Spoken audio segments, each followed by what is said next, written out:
Good morning, learners! Are you excited for today's lesson?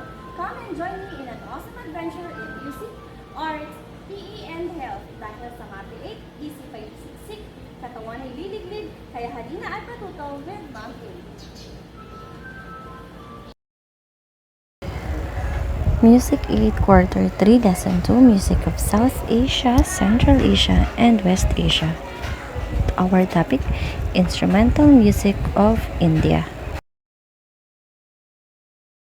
This week's music competency analyzes musical elements of selected songs and instrumental pieces heard and performed.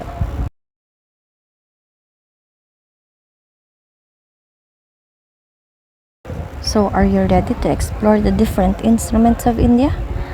Come and join, and let's begin. There are many musical instruments in India.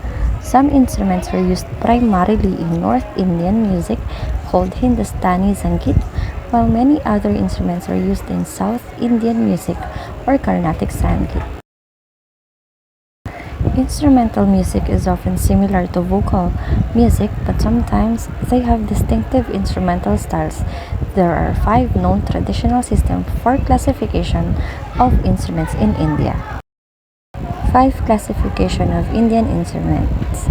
First, we have the kan, described as a non-membranous percussive instrument but with solid resonators. It is one of the oldest class of instrumental in India. It may also be a melodic instrument for instruments to keep tone. Avanad, described as membranous percussive instrument. This class is instruments typically comprise the drum. Sushir, also known as blown air. It is characterized by the use of air to excite the various resonators.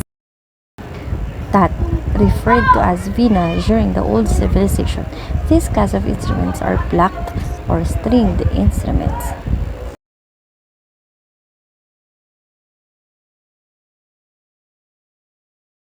Last classification is the Vitat, described as bowed stringed instruments, one of the oldest classification of instruments, and yet did not occupy a place in classical Indian music until the last few centuries.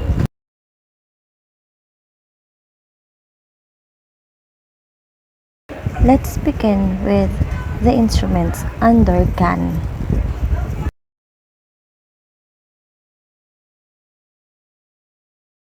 First one is Gatam. It is a large, narrow-mouthed earthenware water pot used as percussion instrument in India.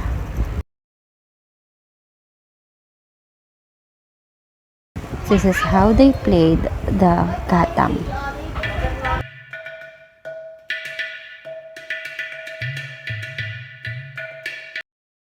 Next, we have the Kartal.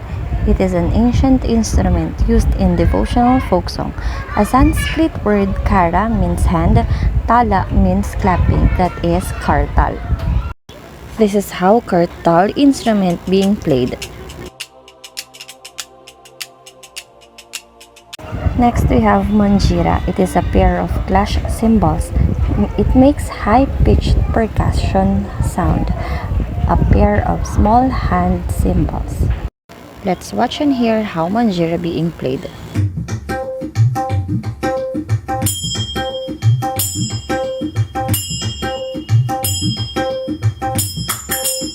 Naut is a small pot used in Kashmir. It may be thought as North Indian Gatam. And here is the Naut.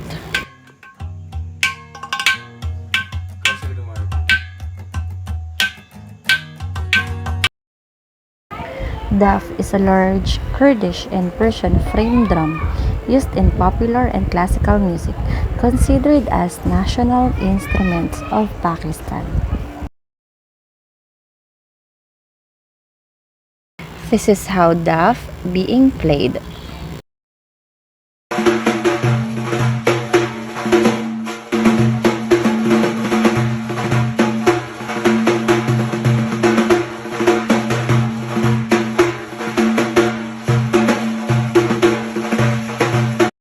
And let's go with the different instruments under the classifications of Avanad. First one is dol. It is the chief percussion instrument for ancient Indian music along with the tabla. Let's watch how dol being played.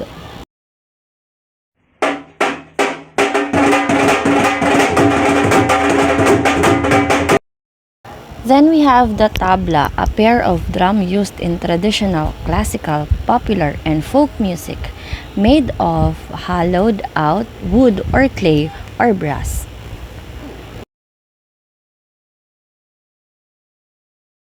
And here is the tabla pair being played.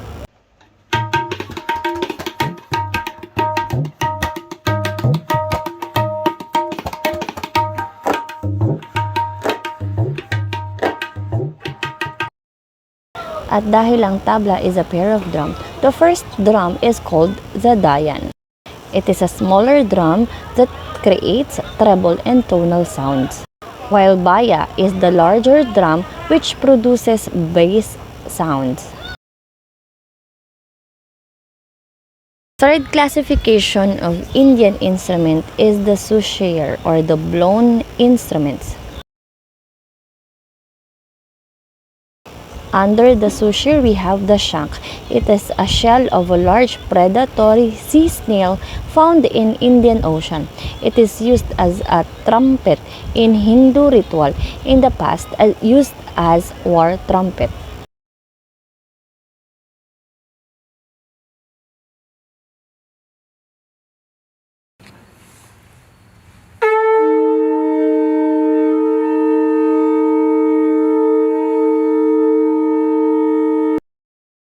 Then we have the Bansuri, a side-blown flute made of bamboo. It is used in Hindustani classical music.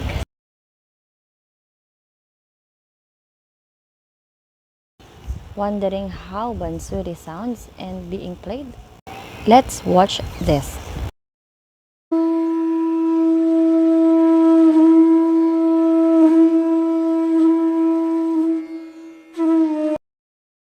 Next, we have the Shenai. It is a double-reed conical oboe of North India. Its body is made of wood, flaring metal bell at the bottom. It measures 12 to 20 inches with 6 to 8 keyless finger holes.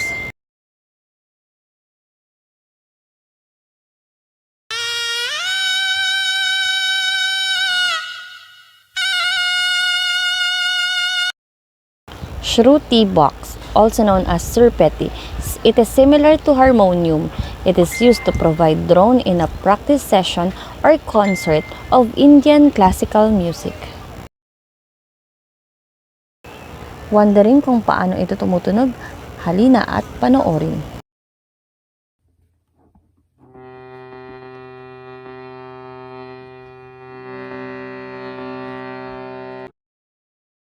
Fourth classification of Indian instrument is what we call the tat or the bowed instruments.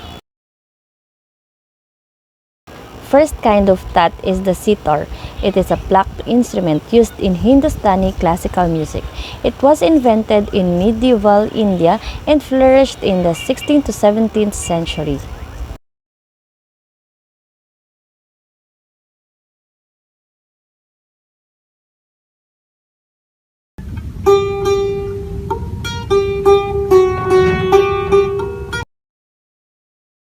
Gotovadiyam, also known as veena, is a 20 or 21 fretless string lute-style veena in Carnatic music.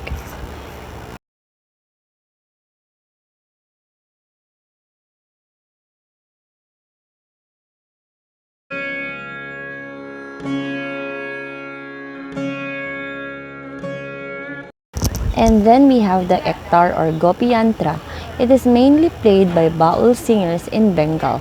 It has single string plucked openly in one finger or a plectrum.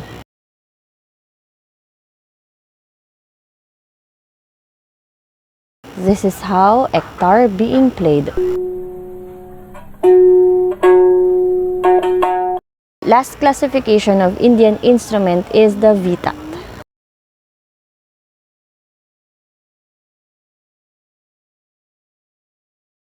Rabab, an Arab fiddle, earliest known bowed instrument and the parent of the medieval European rebec.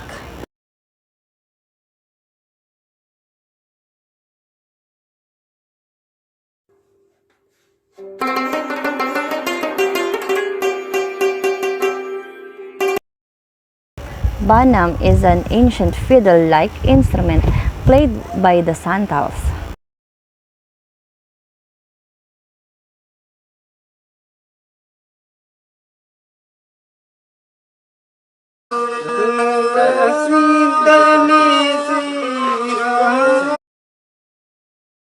Esraj is an Indian stringed instrument found in two forms, about 300 years of age.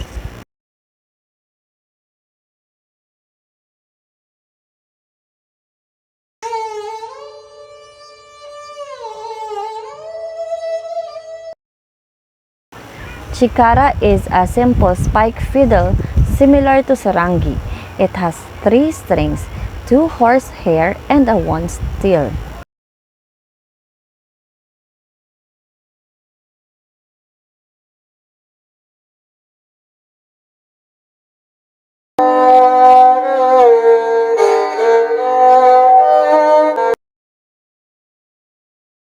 Sarangi is a stringed instrument with a strong covered resonator. It has 4 playing strings that is made up of goat gut, while 17 strings are made of steel.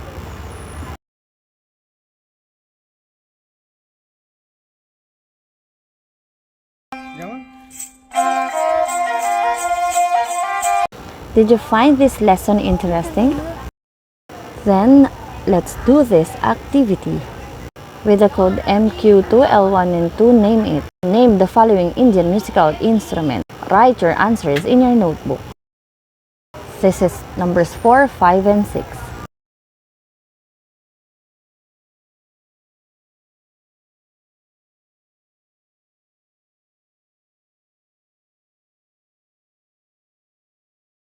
Numbers 7, 8, 9. Numbers 10, 11, and 12. Numbers 13, 14, and 15. And this is our lesson for today.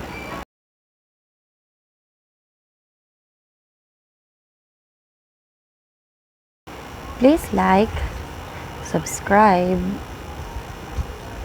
hit the bell button, and share this video lesson para sa iba pang MAPE 8 lessons. What an awesome adventure we had today. I hope you learned a lot. Remember that a sound mind is a sound body. See you again for the next adventure in music, art,